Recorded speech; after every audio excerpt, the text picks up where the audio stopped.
No gifts for us, no food for you. That sentence still echoes in my head, sharp as the crack of a broken plate. I didn't argue. I didn't plead. I just stood there, in a room full of people who once called me family, holding an empty fork and a heart that felt heavier than the roast sitting on their perfect table. They say humiliation burns for a moment. That's a lie. It lingers, especially when it comes wrapped in Christmas lights. Let me tell you how it started. 6 months ago, my name still meant something at Hartford Insurance.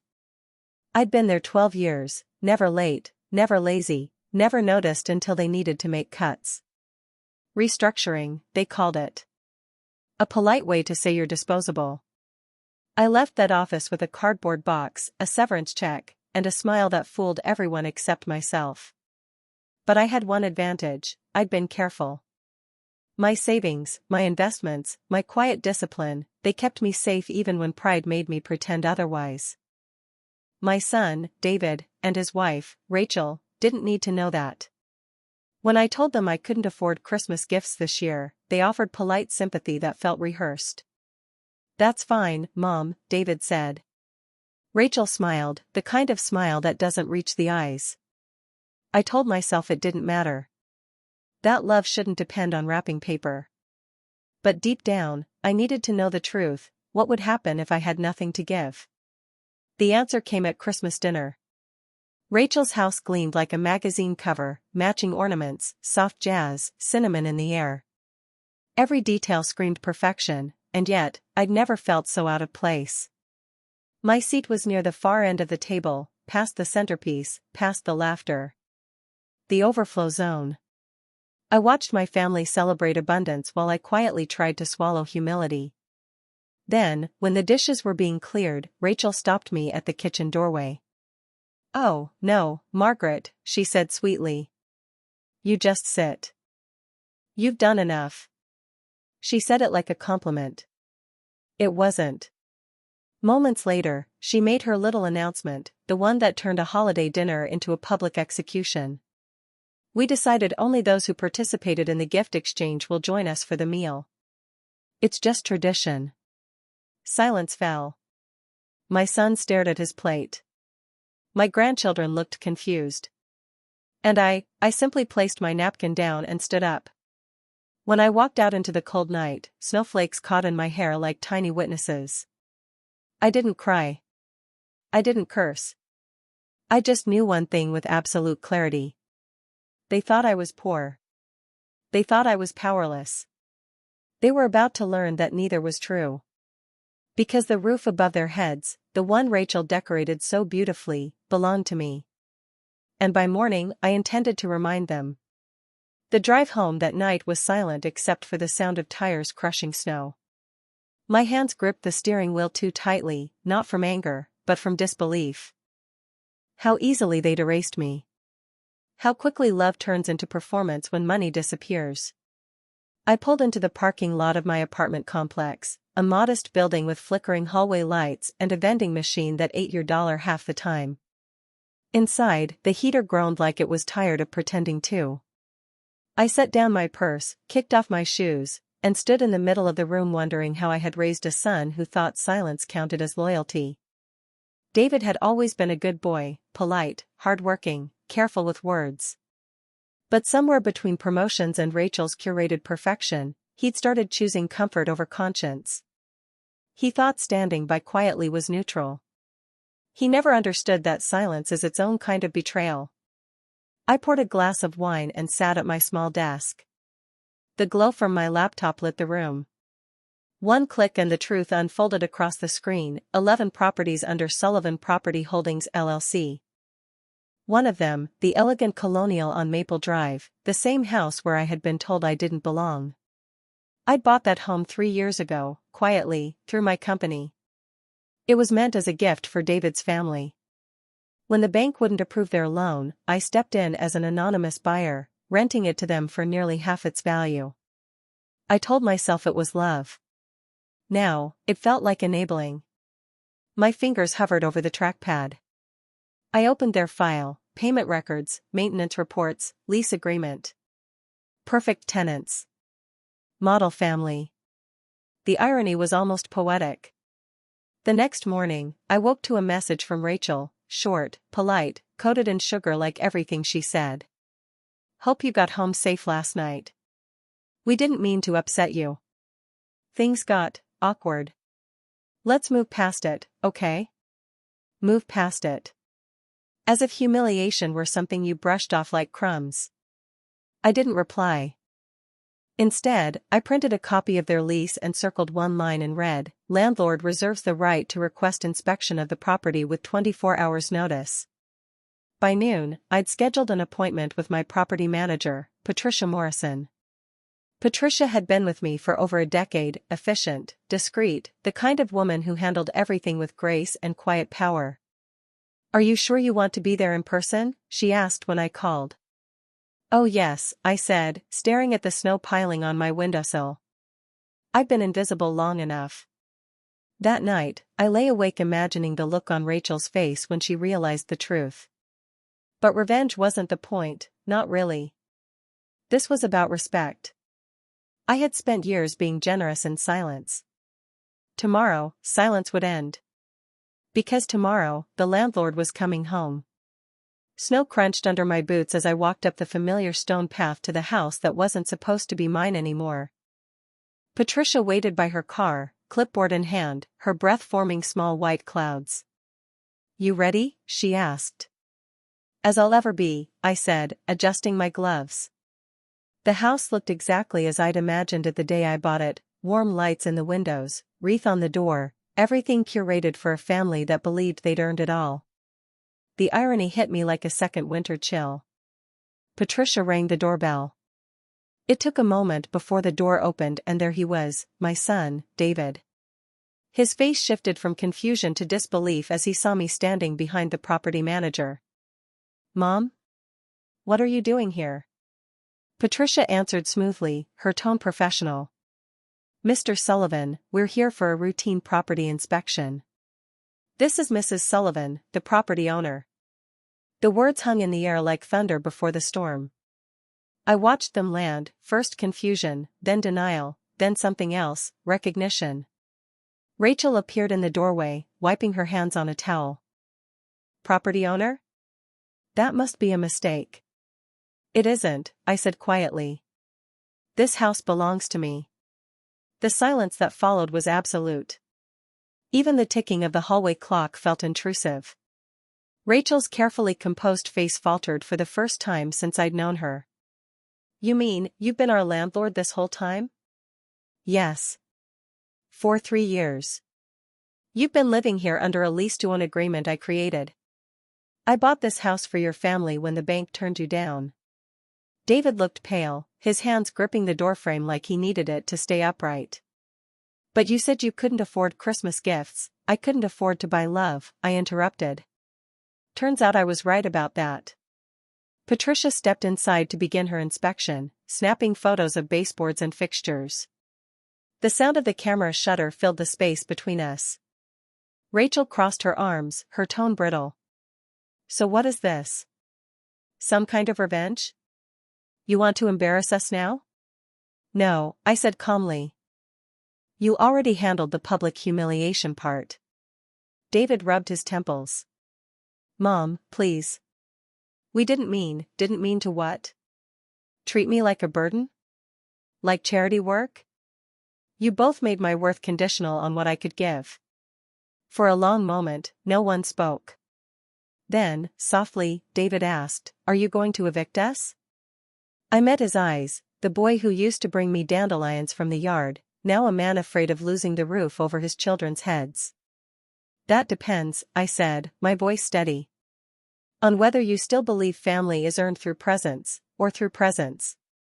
Rachel's face crumpled. David looked away. And for the first time in years, the silence between us wasn't about power. It was about truth. We moved through the house in slow motion, Patricia documenting every room like a silent witness. The camera clicked. Cabinets opened. Rachel's perfect decor turned into evidence. In the living room, sunlight spilled across the hardwood floor, the one I'd personally approved before they ever moved in. I ran my hand over the edge of the mantle, remembering how proud David had been when he'd found this house. He followed me now, his voice small. You could have told us. I could have, I said. But I needed to see who you were when I had nothing to give. Rachel stood by the sofa, her arms crossed tightly. You think that makes you noble? You lied to us for years. I didn't lie, I said quietly. I just stopped volunteering truths that no one cared to ask about. Her jaw tightened. We're your family. You had no right to test us. I turned to face her fully. And you had no right to judge me by what I could afford. David's voice cracked. Mom, please, let's not do this in front of Patricia. She's the only person here who's ever treated me with respect, I said. She can stay. Rachel's face flushed with anger, then softened with something that looked dangerously close to shame. So what now?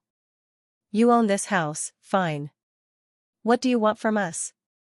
Nothing, I said, and meant it. I wanted a family. You wanted a transaction. We both got what we deserved.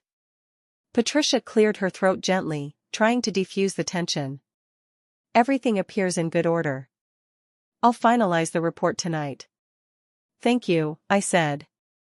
And Patricia, please note, ownership disclosure has been made in person. David's eyes met mine, glassy and confused. Are you really going to throw us out? I looked around the room again, the family photos on the wall, the laughter frozen in time, the grandkids' toys scattered across the rug.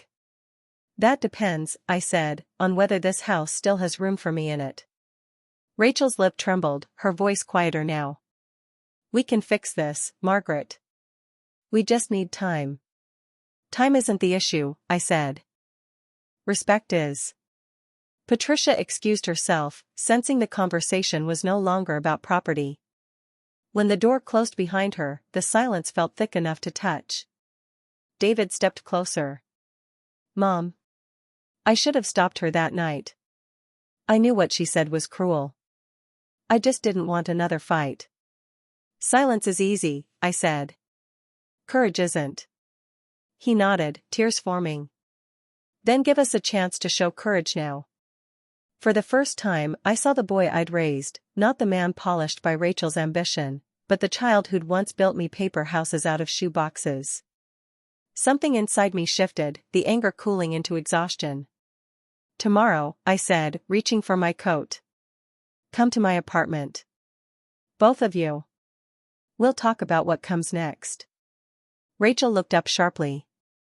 You're not evicting us tonight? No, I said. I'm not ending this story tonight. I'm giving you one more chance to rewrite it. The next evening, they arrived right on time. No make-up smiles, no polite gifts, just two people who looked like they hadn't slept. David held a folder. Rachel clutched a thermos of coffee like it was armor. I'd lit a single lamp in the living room, soft light pooling around the worn rug. It wasn't much, but it was mine. I gestured for them to sit. Rachel's voice was steady at first. We've been talking. About everything. The house. Last night. You. David opened the folder, revealing papers, printouts of my company records, financials, even the LLC documents. We know now. You built all this quietly, for years. We had no idea how much you've done. I stayed silent. Let them find their own words. Rachel exhaled, shaking her head. I thought I hated you. I thought you looked down on me. But you were protecting us. And her voice broke. I was cruel because I felt small next to you. The admission hit harder than any apology. David leaned forward, his tone raw. We came to ask, what do you want us to do? If you want us to leave, we will. If you'll let us stay, we'll pay market rate. No arguments. I studied them, their clasped hands, the quiet fear that maybe love had limits. For months, I'd imagined this moment as retribution. But looking at them now, I realized it wasn't vengeance I wanted. It was truth. I rose and crossed to the window, watching the streetlights shimmer through the frost. When I bought that house, I said softly, I thought I was giving my son a home. Instead, I built a wall between us. You lived in it, I hid behind it. All of us pretending that kindness doesn't come with conditions. Rachel's tears fell silently. David's eyes never left mine. You asked what I want, I continued.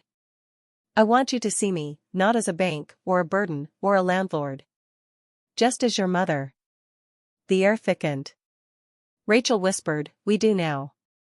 I turned, walked to the table, and placed 2 envelopes in front of them.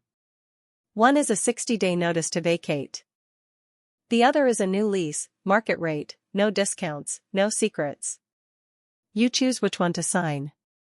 David hesitated. You're serious? As serious as you were when you let me walk out of your house hungry. He flinched, then nodded slowly. Then we'll earn it. We'll stay. Rachel looked up through tears. Not because of the house, but because of you. I reached for her hand, the same one that had once snatched a plate from mine. It trembled as our fingers met. For a moment, no one spoke. The hum of the heater filled the silence, soft and human. Then I said the only thing that mattered. Good. Because love that costs nothing is worth nothing. Outside, snow began to fall again, quiet, relentless, and cleansing. 3 weeks later, I stood again on the same front porch where everything had fallen apart. This time, Rachel opened the door before I could knock. Her face was softer, unguarded. Come in, she said simply. Inside, the smell of cinnamon and pine filled the air. The house was warm, not from the fireplace, but from something newly alive between us. A half-finished puzzle covered the dining table. Children's laughter floated down the hallway. It sounded like home. David appeared from the kitchen, wiping his hands on a towel. You're just in time, he said. Rachel made your favorite. Pot roast. I smiled. Is that so? He nodded, his voice thick. We thought it was time you didn't have to eat alone. We sat together at the table, the same table where humiliation had once tasted like salt and silence. But tonight, there was only the sound of forks against plates and Tommy trying to tell a joke he couldn't finish because he was laughing too hard. Halfway through dinner, Rachel reached across the table and touched my hand. I signed the new lease, she said. Full rate. No favors. No illusions. I met her eyes. Good. Then we understand each other now. She nodded. We do. But there's something else. She turned toward the children. Tommy, show Grandma what you made. The boy slid off his chair and handed me a folded piece of paper covered in uneven crayon lines. It was a drawing of a house, this house, with 3 smiling stick figures standing in front and one smaller one drawn slightly apart. That's you, Tommy said proudly, pointing to the separate figure. You're walking toward us. Because you're coming home. The room blurred for a moment. I blinked hard and managed to smile. It's perfect, I whispered. After dinner, when the kids had run off and the house quieted, David poured coffee for the 3 of us. We've been talking, he said. About how things used to be. About how we treated you. You've said enough apologies, I replied. Not this one, he said. This one isn't for forgiveness. It's for change. For the first time, I saw in my son's eyes the man his father would have been proud of. And in Rachel's, something even rarer, humility without shame. When I left that night, the snow had started again, falling in slow, deliberate flakes that shimmered under the streetlights. I paused at the end of the driveway and looked back at the house, my house, their home. The lights inside glowed soft and steady, the way forgiveness feels when it finally settles in. People talk about justice as balance, about getting even. But real justice, I've learned, isn't about winning. It's about restoring what was broken, sometimes gently, sometimes through fire. As I walked away, the wind carried the sound of laughter from inside. For the first time in a long while, I didn't feel like an outsider looking in. I felt like someone who had finally been seen. And that, I realized, was the real gift I'd been waiting for all along.